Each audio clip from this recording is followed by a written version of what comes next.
네, 지난 2월 18일 대구에서 31번 확진자가 나오고 오늘로 한 달이 됐습니다. 신규 확진자 숫자가 조금씩 줄어들어서 대구는 조금 안정 국면에 접어들고 있다고 말할 수 있을까요?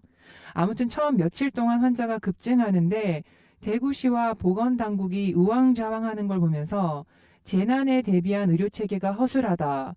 특히 공공의료가 부실해서 그렇다 이런 진단이 있었는데요. 오늘 대구 경북 인도주의 실천 의사협의회 김동은 기획국장님, 계명대 동산의료원 이비인후과 의사선생님이십니다. 스튜디오에 모시고요. 감염병과 공공의료에 관련해서 이야기 나눠보겠습니다. 안녕하세요. 예, 안녕하세요. 네, 바쁘실 텐데 직접 나와주셔서 너무 감사합니다. 아닙니다. 네네. 네, 지금 코로나 사태 초기에 대구 경북 인도주의 실천 의사협의회에서 성명서 발표를 있었는데 그 대구시의 감염병 확산에 대비한 인프라가 너무 부실했다고 짚어주셨거든요. 네. 네, 그 내용에 대해서 좀 말씀 부탁드리겠습니다. 네, 우선, 많이 보셨겠지만, 이제 대구가 메디시티 대구, 네. 뭐 의료 특별시라고 이렇게, 얘기를 많이 해왔습니다. 그래서 우리 많은 시민들은 대구가 의료에 있어서는, 다른 시도보다, 네. 훨씬 인프라가 잘 갖춰져 있고, 이런 감염병에도, 큰 문제가 없을 거라고 이렇게 네. 믿고 있었는데, 이번 코로나19 확산을 보면서, 그런 것들이 전부 허상이었구나. 이 대구 의료의 민낯이 좀 드러난 거 아닌가 그렇게 생각을 합니다. 왜 그러냐면 결국 이런 감염병이 확산이 되면 공공의료가 중요하거든요. 네. 일반 청취자들께서 공공의료에 대해서 또 이해를 못 하실 수도 있을 것 같은데 왜냐하면 네. 우리가 전부 그냥 공공의료가 아닌 의료를 이용하죠. 동네 병원을 이용하고 맞습니다. 또 심하면 대학병원을 가시고 이러기 때문에 그런데 네. 여기서 공공의료라고 얘기하는 것은 보건소 또는 네. 대구 같은 대구의료원 이렇게 공적으로 운영되는 그런 의료기관을 공공의료라고 하는데요. 대구에 사실상 공공병원이 대구의료원 하나가 있는 거나 마찬가지입니다. 네. 경북대병원하고 보건병원이 있지만 사실 이번에 큰 역할을 하지를 못했고요. 근데 그 대구의료원도 하나밖에 없는데도 불구하고 병상은 많지만 실제로 의료 인력이 적어서 실제로 운영되는 병상은 그렇게 많지 않습니다. 그리고 의료 인력이 부족하고 그다음에 시설도 좀 노후화돼 있고 그래서 그런 문제들 이번에 네. 사실 정말 고생을 했습니다. 대구의료원에 계신 선생님들이 초반에 고생은 많이 하셨지만 기본 인프라는 대구의 공공의료, 공공병원이 너무 부족했다. 그리고 이런 감염병이 돌면 사실은 역학조사가 상당히 중요합니다. 네. 이런 감염병이 어떻게 시작되고 경로가 어떻게 되고 그런 걸 알아야 되는데 대구에 사실상 역학조사를 할 수 있는 사람이 한 명밖에 없었다는 게 이번에 드러났거든요. 그래서 이 240만, 250만들은 대구에 그런 감염병의 역학을 조사할 수 있는 역학조사관이 한 명밖에 없다는 것은 네. 기본적으로 인프라가 너무 부족했다 이렇게 볼 수 있겠습니다. 사실 이번에 이렇게 드러나서 그렇지 일반 시민들이 그런 역학조사관이 한 명뿐이라는 건 누가 알겠습니까? 알 수 없는 거죠. 예. 네, 평상시에 이런 정보 공개가 사실은 좀 수시로 일어나야 된다고 생각하고요. 네, 맞습니다. 네, 근데 이런 관련해가지고 이제 국가 지정 음압병실이 얼마나 이제 갖춰야 하는지, 공공병원은 시도별로 몇 개 이상은 되어야 한다던가, 이런 정부나 지자체의 그 새로운 기준이 있을지 궁금해요. 예, 메르스 사태 이후에 대구에 이제 국가지정 음압병상이 생겼는데 지금 현재 대구에 10개가 있습니다. 네. 서울에 43개 정도 있는 걸로 알고 있고요. 그다음에 부산에 한 10개 정도 있습니다. 대구보다 더 적게 갖고 있는 시도도 물론 있습니다. 있는데 네. 이걸 유지하는데 상당히 비용이 많이 듭니다. 음압병상이라는 것은 네. 이 스튜디오 같으면 여기 안에 있는 공기가 밖으로 나가지 않도록 하는 겁니다. 밖에서 들어오는 공기는 들어올 수 있지만 여기 안에 있는 공기는 감염되어 있을 가능성이 있기 때문에 네. 밖으로 나가지 못하도록 하는 그런 음압병상이거든요. 그래서 지금 10개 있다는 그 국가지정음압병상은 아주 수준이 높은 음압병상입니다. 그거는 사실 코로나 바이러스 감염 환자를 그런 아주 국가 지정 최고 수준의 네. 이것도 등급이 있거든요. 그러니까 최고 등급의 네네. 음압병상에 처음부터 입원을 시켜야 됐어야 하는가 그거는 좀 논란의 여지가 있습니다. 예를 들어서 에볼라라든지 아주 심각한 그런 네. 가까이만 가서 감염이 되면 치사율이 50에서 90% 정도 되는 그런 어떤 감염성 질환에 대비해서 만든 음압병상이거든요. 그런데 많은 건 좋겠죠. 이번에 한 120개 정도를 보건복지부에서 추가로 음압병상을 네. 만든다고 하니까 대구에도 좀 많이 생겼으면 좋겠고 아까 법적인 기준을 말씀드리면 네. 의료법상에 300병상 넘는 병원에는 한 개의 음압병상을 가지도록 되어 있습니다. 그 음압병상은 아까 말씀드린 아주 A급의 그런 국가지정 음압병상 그런 병상이 아니지만 음압병상으로 저희가 쓸 수 있는 그런 병상들을 300병상 이상이면 한 개, 그 다음에 100병상이 늘어날 때마다 하나씩 이렇게 설치하도록 되어 있어서 네. 지금 대부분 대학병원들이 한 900에서 1000병상 된다고 보면 그 정도 한 7개에서 10개 정도의 음압병상을 가지고 있어서 지금도 거점 병원에서 환자가 심각해지면 각 대학병원에 음압병상으로 지금 이송을 하고 있는 상황이거든요. 네. 그런 병상은 전국에 한 1000여 개 정도 있는 것으로 알고 있는데 대구에 몇 개가 필요하냐 그건 참 말씀드리기 어려운 부분이고 네. 지금 현재 대구 인구에 비해서 음압병상이 많이 부족한 건 사실이기 때문에 네. 좀 더 많이 생겼으면 좋겠습니다. 그럼 그 안에 그 음압병상의 그 수준이 종류가 여러 가지 있다고 하시는데 그 나뉘는 단계가 여러 가지가 있나요? 그 설비 수준이요. 예, 그렇습니다. 그게 아까 말씀드린 국가지정 음압병상은 최고 수준의 음압병상이라고 보시면 되고 한 4단계, 5단계에 걸려서 이렇게 음압이 걸리는 거거든요. 네. 그런데 뭐 일반적으로 지금 코로나 바이러스는 감염력은 높지만 치사율이 그렇게 높지 않은 바이러스 질환이라서 네. 물론 몇 명만 감염됐을 때는 그런 데 들어가면 좋겠죠. 그렇지만 예, 아주 경증이고 그런 분들이 뭐 꼭 그런 국가지정 병상에 꼭 들어갈 필요는 없다고 생각이 됩니다. 지금 이제 확진자 수가 너무 많기 때문에. 네네. 네. 그럼 이제 초기에 그 준비가 사실은 되어 있지 않은 상태에서 여러 가지 이제 의료 공백이 사실은 많이 발생했잖아요. 네네. 뭐 처음에 이제 뭐 지역에서 응급실 폐쇄가 되기도 하고 뭐 기존에 이제 병원에 계셨던 중환자들이 치료를 못 받을까봐 이제 불안해하기도 하고 그 최일선 그 의료 현장에서 어떤 일들이 벌어졌는지 사실은 좀 일반인들이 너무 이렇게 궁금한 거죠. 공개되지 않은 이야기들 궁금합니다. 그래서 지난 2월 18일 한 대학병원의 응급실이 폐쇄되는 걸 시작으로 네. 같은 날 4개의 대학병원 응급실이 폐쇄되었거든요. 맞습니다. 저는 이건 좀 심각한 문제라고 생각됩니다. 그런데 대학병원들이 응급실을 폐쇄한 이유는 메르스 때 너무 놀랐기 때문이라고 생각됩니다. 서울의 모 대학병원 다 아실 텐데 네. 재벌이 운영하는 그 병원이 네. 그렇게 네네. 되면서 이제 우선은 폐쇄하고 보는 게 의심되는 환자가 왔을 때 폐쇄하는 게 나중에 큰 책임을 면할 수 있는 거라고 생각을 했는지 네. 대학병원들이 그렇게 응급실을 폐쇄했는데 그러면 생각해 보시면 요새 가장 큰 문제가 심내혈관계 질환인데 네. 예를 심근경색이라든지 네네. 뇌졸중이라든지 그런 환자가 그때 발생했으면 골든타임이 있잖아요. 네. 그 골든타임 안에 대학병원에 가서 적절한 치료를 받으면 생명을 건질 수 있는데 네. 그렇게 4개의 대학병원이 문을 닫아버리면 갈 병원이 없는 거잖아요. 네, 맞습니다. 그러면 코로나 바이러스 감염증이 더 위중한지 그런 심근경색이나 심내혈관계 질환이 더 위중한지를 우리가 따져보면 네. 그렇게 응급실을 폐쇄하는 것도 바람직하지 않다고 생각이 되고 우선 시민들이 뉴스를 통해서 대구에 4개 대학병원이 문을 닫았다고 생각을 들으면 네. 불안한 마음은 뭐 엄청나시겠죠. 그래서 사실은 그렇습니다. 물론 이제 응급실 앞에서 선별이 잘 돼야 되겠죠. 물론 환자들이 말을 안 하고 이렇게 응급실로 들어오시는 바람에 그렇게 되는 경우도 있지만 네. 응급실 앞에서 환자 선별을 잘해서 가급적이면 3차 병원 네. 그런 병원의 응급실은 폐쇄되지 않도록 하는 게 시민들을 위해서 좋다고 생각이 됩니다. 맞아요. 연달아서 이렇게 그런 뉴스가 나면 사실 불안감이 더 느껴질 수 있는데, 네, 이런 이제 의료 공백을 메우기 위해서 여러 가지 노력들이 진행됐는데, 코로나 확진 환자들이 이제 집에서 기다리다가 사망한 경우처럼 그 병상 부족 문제도 있었거든요. 이런 보건당국이나 대구시가 이제 어떻게 대처했는지, 또 이제 그 사실 그 일선에 계셨잖아요. 어떻게 평가하시는지도 궁금해요.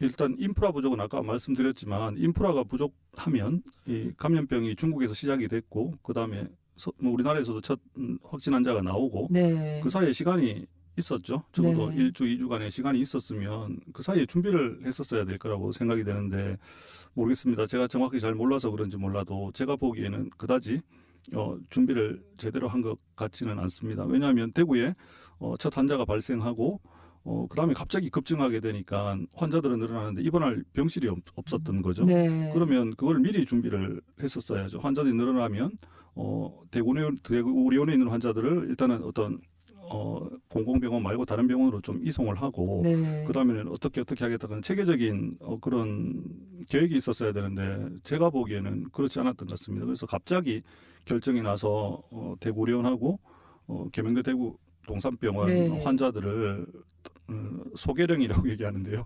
좀 빨리 딴 데로 이송하라고 이렇게 결정이 나서 대구련에 이미 입원하고 있던 환자, 또 그 병원에 거점 병원에 입원하고 있던 환자들이 갑자기 다른 병원으로 옮겨야 되는 그런 불편을 겪었거든요. 네. 예, 그래서 그런 문제를 미리 좀 준비를 했었으면 이렇게 확진을 받고도 입원하지 못하고 네. 집에 계시는 분들이 좀 줄어들지 않았을까. 또 처음에 입원할 때도 이 위중도에 따라서 저희들 아주 성명서 보셨으면 아시겠지만 네. 초반부터 경증 환자들은 수련원이나 이런 쪽으로 좀 가야 된다고 말씀드렸던 네. 이유가 나중에 발생하는 위중한 환자들이 미리 입원한 경증 환자들 때문에 병원에 입원하지 못하는 그런 상황이 네. 생길 네. 게 예상이 됐기 때문에 그렇게 말씀을 드린 거거든요. 결국은 1, 2주 지난 다음에 지금 그렇게 됐지 않습니까? 네. 그런 조치들이 취해져서 그 뒤늦게나마 다행인데 미리 좀 그렇게 했었으면 집에서 대기하다가 특히 면역력이 낮고 또 항암 치료를 받거나 그 돌아가신 분은 콩팥 이식 수술을 받으신 분인데 그런 분들은 확진이 되면 무조건 입원을 해야죠.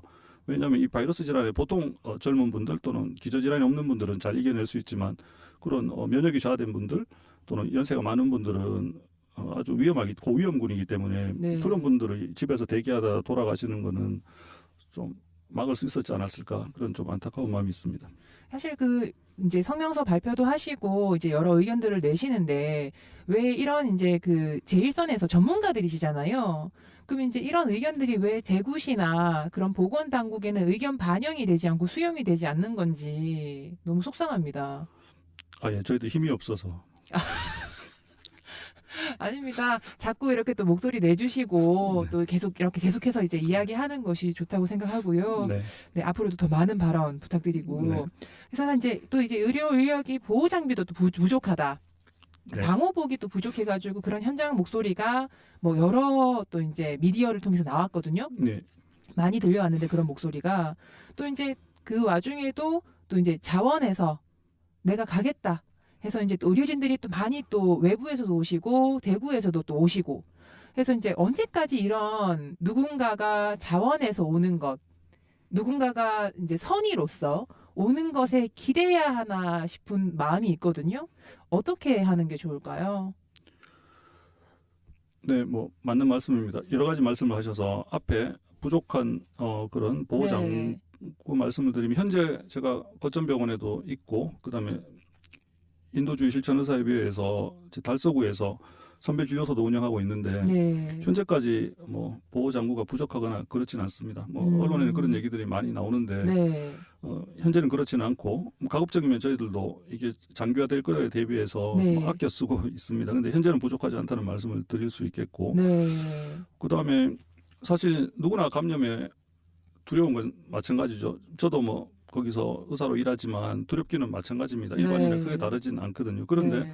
그런 현장에서 일할 사람들을 아까 말씀하신 대로 자원에 의해서만 네. 하기는 힘들죠. 물론 많은 자원봉사자들, 뭐 의사, 간호사들 많이 와 있습니다. 고마운 분들이 많긴 한데 근본적인 문제는 그런 어떤 자원봉사에 좀 의지할 게 아니고 네. 좀 처우를 제대로 해줘서 간호사들은 원래 부족합니다. 간호사 면허증 있는 분들 중에 장롱면허라고 하는데 네. 너무 간호사 일이 힘드니까 간호사 일을 하지 않는 분들이 많고 일선에 계신 분들은 지금 병원에서 일을 하시는데 그 병원 일을 두고 이제 대구로 오시기가 쉽지 않은 그런 부분이 있거든요. 네. 그렇지만 지금 코로나 확산으로 인해서 각 병원에 이렇게 환자들이 좀 줄어서 네. 좀 도와주실 수 있는 분들이 있다면 그분들을 무조건 자원에만 의지할 게 아니고 네. 좀 제대로 처우를 해주고 그렇게 해서 오실 수 있도록 그런 거는 뭐 시당국이나 보건당국에서 좀 해주셨으면 좋겠고 말이 나온 김에 그 간호사 부족 문제를 좀 말씀을 드리면 네네. 지금 저도 병동에 지금 몇 번이나 가서 간호사 일을 돕고 있는데요. 보면 참 사명감 하나로 일하고 있는데 지금 서서히 좀 지쳐가는 모습이 보입니다. 너무 힘든 게 보통 병원에서 보셨겠지만 이렇게 음식 같은 거 배식하는 거는 배식하는 분이 계시고 네. 또 병동을 깨끗하게 하는 거 도와주는 분이 계시고 네. 그런데 지금은 여기가 격리병동이기 때문에 아무도 들어올 수가 없습니다. 네. 그러니까 그 보호 장구를 하고 움직이기도 힘들고 네. 엄청 덥거든요. 그리고 마스크를 끼고 있기 때문에 숨도 쉬기 힘든 그런 상황에서 간호사 원래 하던 일만 하는 게 아니고 음식도 배식해드려야 되고 그다음에 병동도 깨끗하게 해야 되고 거기에 생기는 모든 문제들을 거기 있는 사람들이 해결을 해야 되는 그런 상황인데 지금 한 간호사가 맡고 있는 환자가 평상시에 2배 정도 됩니다. 일은 더 많고 맡아야 되는 환자는 오히려 더 많아졌으니까 상당히 힘들 수밖에 없는 그런 상황입니다. 그런데 마치면 인터넷상에 사진이 많이 돌았지만 영안실 옆에 있는 그런 방에서 쪽잠을 자고 제대로 먹지도 못하고 제대로 쉬지도 못하고 지금 조금씩 개선되고 있긴 하지만 제가 봐서는 많이 부족합니다. 그래서 간호사들이 제대로 먹고 제대로 쉬고 제대로 잘 수 있게 해주셔야지 이 환자들한테도 도움이 되는 거거든요. 그리고 간호사들이 건강해야 환자들이 건강할 수 있는데 제가 봐서는 그 처우 개선이 좀 많이 시급한 것 같습니다. 그 보통 간호사 한 분당 이런 사태가 일어나기 전에 한 분당 담당하는 환자 수는 몇 명 정도 되나요? 그거는 이제 병동에 따라 또는 맞는 환자의 심각성에 따라 좀 다르긴 하지만 한 10여 명 본다고 보면 지금 그 2배 이상 보고 있는 것 같습니다. 그럼 상황은 더 힘들고 사실 또 보호장구도 그 간호사분들이라고 다 경험해 보신 게 아니잖아요. 그렇죠. 이런 일이 매번 있는 게 아니니까 이제는 많이 입어서 익숙해져 있지만 이마에 반창고 붙이고 코에 반창고 붙이고 있는 거 보셨겠지만 그거를 쓰게 되면 계속 이 자극이 돼서 저도 쓰고 있으면 머리가 엄청나게 많이 아프거든요. 이 압박감이 있어서. 그래서 그런 여러 가지 힘든 걸 견디고 지금 일을 하고 있습니다. 사실 마스크만 해도 불편함을 느끼시는 분들이 진짜 많은데 사실 저희도 사진 보면서 안타까우면서도 고마우면서도 여러 가지 마음들이 이렇게 교차하는 게 느껴지거든요. 근데 이제 이런 와중에 또 이제 그 안에서 또 증증 장애인 확진자들 경우에는 이런 또 격리로부터는 또 이제 입원까지 굉장히 그 과정이 힘들었거든요. 험난한데 이번에 이제 이런 사회적 약자, 취약계층들에 대한 대책은 없는 것이 아닌가 싶을 정도로 저희가 굉장히 좀 여러 가지 마음 아픈 소식들을 듣기도 했어요. 향후에 또 어떤 대책들이 이렇게 필요하다고 보시는지. 장애인이 격리되는 거하고 비장애인이 격리되는 거는 비교가 안 됩니다. 저희야 뭐 일반인들이야 비장애인들이야 격리되면 본인이 이렇게 할 수 있지만 장애인 중에는 이렇게 도움을 드려야 되는 분들이 좀 많이 있거든요. 그런데 그런 일들을 이제 보건당국이 사실은 좀 해줘야 되는데 그동안은 장애인 인권단체에서 일하는 분들이 평상시에도 고생을 많이 하시는데 이번에 정말 고생을 많이 하셨습니다. 확진자가 나오면 도와드릴 분이 없으니까 인권단체 활동가들이 방호복을 입고 직접 거기 가서 도와줄 수밖에 없는 그런 상황이었거든요. 그걸 동행격리라고 얘기하는데요. 어쩔 수 없이 같이 들어가서 감염의 우려가 있지만 좀 도와주시는 그런 모습을 보면서 이런 것은 좀 지방자치단체에서 또는 보건당국에서 좀 해결을 해주면 좋겠다 그런 생각이 있었고 그다음에 검사도 장애인들은 빨리 검사를 좀 해줄 필요가 있거든요. 더 먼저. 그렇죠. 왜냐하면 같이 도와주시는 분이나 장애인 단체에서 같이 생활하시는 분이 많기 때문에 그런데 뭐 보건소에 연락을 해도 제때 검사받기 쉽지 않았고 그래서 저도 대구련에 장애인들이 이렇게 검사 받으러 갈 때 동행하기도 했는데요. 그런 어떤 검사의 우선순위에 있어서도 장애인들을 좀 배려해 주셨으면 좋겠다 그런 게 있었습니다. 그래서 중요한 건 매뉴얼이 있어야 될 텐데 매뉴얼이 없으니까 그렇게 많은 고통을 겪은 것 같거든요. 한 분은 확진되고 나서 결국 상주까지 가서 입원하는 그런 문제가 생겼습니다. 환자분이 상주로 가시게 되면 도와주시는 분을 구하기도 더 어렵고 이런 문제가 있어서 장애인들이 이런 감염병에 확진이 되면 좀 입원할 수 있는 장애인들을 위한 그런 병동을 좀 마련해 주셨으면 좋겠고 이분들의 생활을 지원할 수 있는 인력을 좀 시당국이나 보건당국에서 좀 배치를 해주셨으면 좋겠다 싶은 생각이 있고 이 사태가 좀 진정이 되면 앞으로 이런 대규모 감염병이 발생했을 때 장애인들의 어떤 검사부터 치료까지 어떻게 할 수 있을지 어떻게 배려해 드릴 수 있을지 그런 매뉴얼을 좀 만들었으면 좋겠다 그런 생각이 있습니다. 네, 정말 이게 그 매뉴얼 작성도 필요하겠지만 또 추후에 이런 재난이 일어났을 때 누가 어떻게 담당해서 어떻게 차례대로 이렇게 체계적으로 이제 일을 진행해 나갈지. 네, 정말 이것이 지금 코로나가 확산되고 있는 다른 나라 사례랑 또 비교하면 저희 나라 대한민국 정부가 참 대응을 잘했다라는 이런 평가가 요즘 많이 나오고 있거든요. 어떻게 보세요?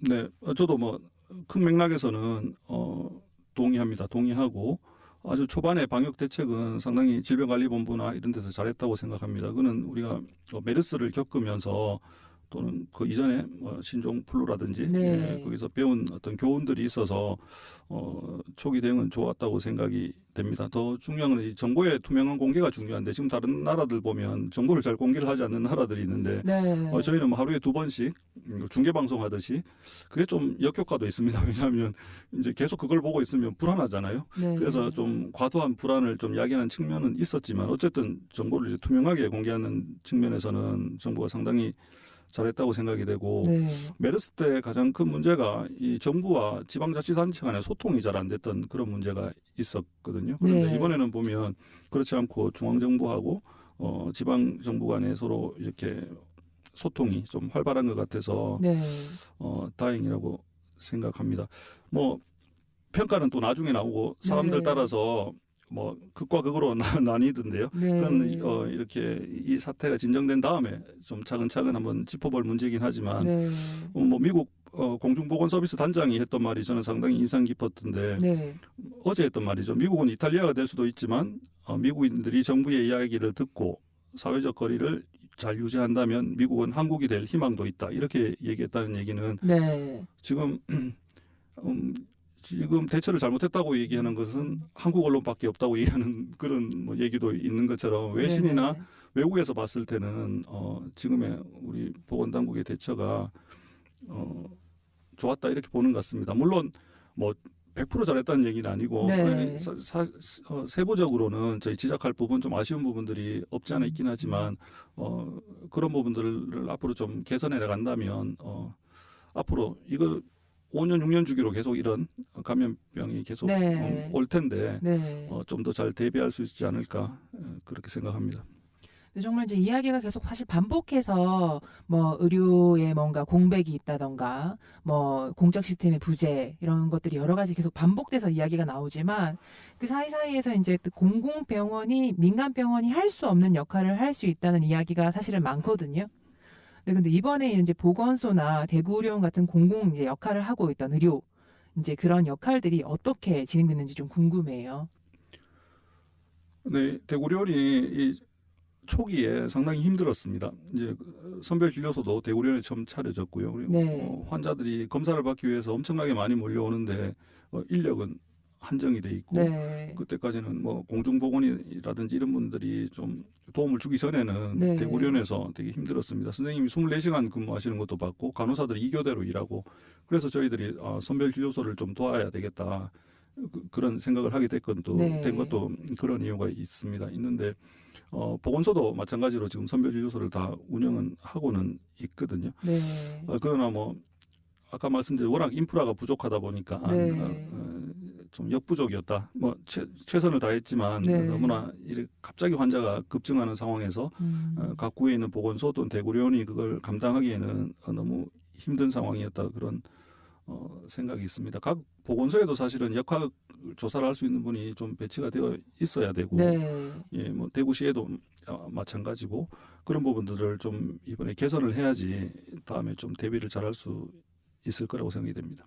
이제 일전에 이제 또 다른 분들이 이렇게 이야기하셨던 게 있는데 이런 공공의료가 평상시에 사실은 사람들이 뭐 이렇게 의료진들이 좀 여유롭다 이렇게 이야기하시는 분들이 가끔 계세요. 그러면 이제 뭐 이런 사태가 벌어졌을 때 이제 운용률이라고 하나요? 그러니까 이제 평상시에 사실은 한 에너지를 한 6, 70을 써서 이런 사태를 대비해서 나머지 2, 30을 메워 넣는 방식으로 해서 운영이 돼야 되는데 이미 막 아슬아슬하게 막 타이트하게 최소 인원으로 운영되다가 이런 사태가 벌어지면은 그 단체나 그런 의료 단체에게 뭐 150 이상의 효율이나 그런 힘을 내길 바란다고 하시거든요. 지금 그런 상황이 아닐까 싶습니다. 네, 그렇죠. 뭐 의료 인력이나 간호 인력이 대구의료원에 전반적으로 좀 부족한 상황이고 거기서 상당히 오래 일에 근무하신 선생님들은 저는 공공의료에 대한 소신이 있다고 생각됩니다. 거기에 네. 있는 선생님들이 그렇게 처우가 좋거나 그렇지는 않으시거든요. 네. 그래서 거기 있는 선생님들 그동안 뭐 고생하신 선생님들의 어떤 노고라든지 그런 건 좀 인정해 줄 필요가 있다고 생각이 되는데 이거는 거기 있는 선생님들이 어떻게 하실 수 있는 게 아니고 네. 시 당국 차원에서 공공의료에 대한 어떤 소신을 갖고 좀 개선해 나가야 될 그런 부분이라고 생각되고 일단 인프라 자체가 너무 적어서 좀 대구시 규모에 맞는 그런 공공병원으로 좀 거듭날 수 있도록 그렇게 됐으면 좋겠습니다. 맞습니다. 이게 이제 일선분들의 그런 사명감보다는 이번 기회로 아니면 지난번 메르스 스타일을 좀 이렇게 좀 반면교사해서 저희가 그런 일반 시민분들의 의식이 좀 변화가 좀 필요하지 않을까 싶어요. 공공의료가 얼마나 소중한지에 대해서 좀 중요도를 좀 깨달았으면 좋겠는 타이밍인 것 같습니다. 아주 중요한 말씀인데 사실 지금 우리나라에 공공병상이 10%가 안 됩니다. 그러면 네. 그 얘기는 전체 90%가 공공병상이 아니란 얘기죠. 그러니까 사립대학병원이라든지 아니면 영리를 목적으로 운영되는 병상이라는 네. 얘기거든요. 거기에는 경북대병원이라든지 이런 병원을 대학병원을 다 합쳐서 그렇다는 얘기입니다. 그렇지만 지금 그런 국립대학병원들이 이번 사태에 있어서 공공적인 역할을 하기에는 좀 한계가 있거든요. 그러면 네. 엄밀하게 따져서 정말 공공병상만 따지면 10%가 아니고 그보다 훨씬 낮다고 보이거든요. 네. 병원 숫자로 따지면 5%밖에 안 되는데 뭐 불편하지 않죠. 왜냐하면 일반 시민들 입장에서는 내가 동네 병원 갔다가 아까 말씀드린 대로 대학병원 이용하면 공공병원이 나한테 피부에 와닿지 않기 때문에 아무런 불편함이 없지만 네. 이런 일이 생겨보면 이번에 서울에 있는 어떤 대기업들이 운영하는 그런 병원들 병상이 2,700병상, 3,000병상 되지만 이런 일에 있어서 주도적인 역할을 하는 것은 서울의료원이라든지 결국 네. 공공병원일 수밖에 맞습니다. 없거든요. 그래서 시민들도 이 공공의료가 중요하다. 공공병원이 중요하다는 것을 이번에 좀 인식을 하고 공공의료를 위해서 좀 관심을 가질 필요가 있다고 생각이 되거든요. 의료 영리화가 뭐 극으로 치닫는 미국에서조차도 공공병원이 25%가 넘습니다. 넘고 네. OECD 국가들 같으면 대부분 50%를 훨씬 넘거든요. 그런데 대구에도 병상은 많습니다. 대구가 인구 대비로 해서 어느 시도보다도 병상이 많거든요. 왜냐하면 네.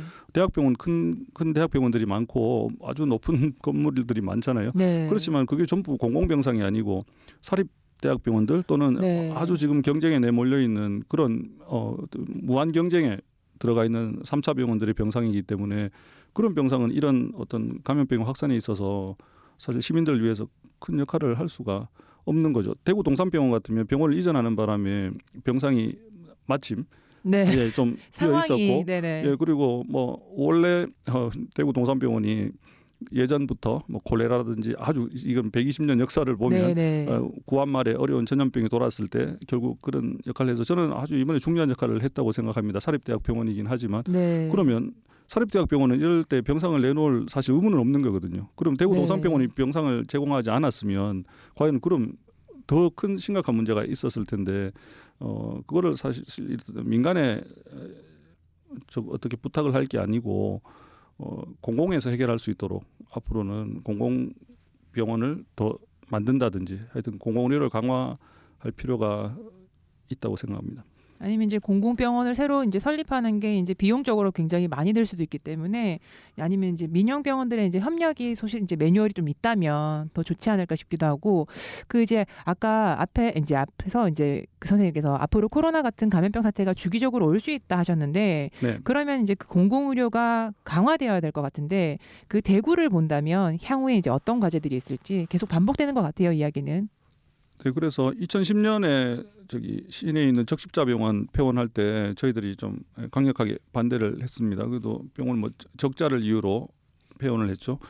진주의료원 네. 만약 이번 사태가 서부 경남에서 발생했다면 대구보다 더 심각한 상황이 생겼을 거라고 생각합니다. 왜냐하면 그쪽에는 사실 진주의료원 말고 어떻게 공공의료라고 할 수 있는 게 거의 없는 네. 상황이었거든요. 결국 돈이죠. 우리가 그동안 많은 일들 세월호 참사라든지 보면 결국 돈이 더 중요하다고 생각하는 과정에서 그런 일들이 많이 생겼는데 지금 이런 문제도 마찬가지라고 생각됩니다. 이런 공공병원의 적자는 사실 착한 적자라고 할 수 있거든요. 네. 공공병원을 이용하시는 분들 중에 어려운 분들도 많으시고 또는 공공병원에 이런 역할을 하려고 하다 보면 평상시에는 좀 적자가 날 수도 있죠. 그렇지만 그 적자를 계속 뭐 시의회에서 압박을 한다든지 그런 식으로 해서 공공병원도 수익에 자꾸 내몰리게 되면 이런 공적인 역할을 할 수가 없는 거거든요. 네. 그래서 우선은 제가 봐서는 대구의 적십자병원 같은 거 지금 현재도 건물이 있으니까 그런 쪽도 공공병원으로 좀 네. 활용할 수 있을 것 같고 시청사 이전을 자꾸 얘기하시는데 시청사 이전이 급한 게 아니고 제가 봐서는 이 공공병원 확충이 더 급하기 때문에 시청사를 옮기면 그 자리에 네. 공공병원을 만들 수도 있을 것 같고 아니면 네. 동구 쪽이 좀 열악한 대구 안에서 보건의료 쪽에 있어서 그 차이가 많이 심하거든요. 아, 위치적으로 그렇습니까? 예. 지금 대구려는 서구에 있듯이 대구에 좀 어려운 쪽, 병원이 많이 없는 쪽, 그다음 어려운 분들이 많이 사는 쪽에 제2의 대구련을 좀 세우면 어떨까 그런 생각을 갖고 있습니다. 네, 이번 코로나 사태가 이제 우리나라 공공의료 현실을 좀 되돌아보는 계기가 되는 것 같고요. 이번에는 정말 이야기 말로 끝나지 않고 공공의료 강화 정책이 반드시 현실화됐으면 합니다. 그리고 전국에 인도주의 실천 의사협회 소속 의사 선생님들께서 달서구 선별검사소에 고생해 주셨다고 들었습니다. 뒤늦게나마 감사의 말씀 전하고요. 지금까지 대구 경북 인도주의 실천 의사협의회 김동은 기획국장님 모시고요. 이번 코로나 사태와 공공의료 문제 함께 살펴봤습니다. 나와주셔서 감사합니다. 네, 감사합니다. 감사합니다.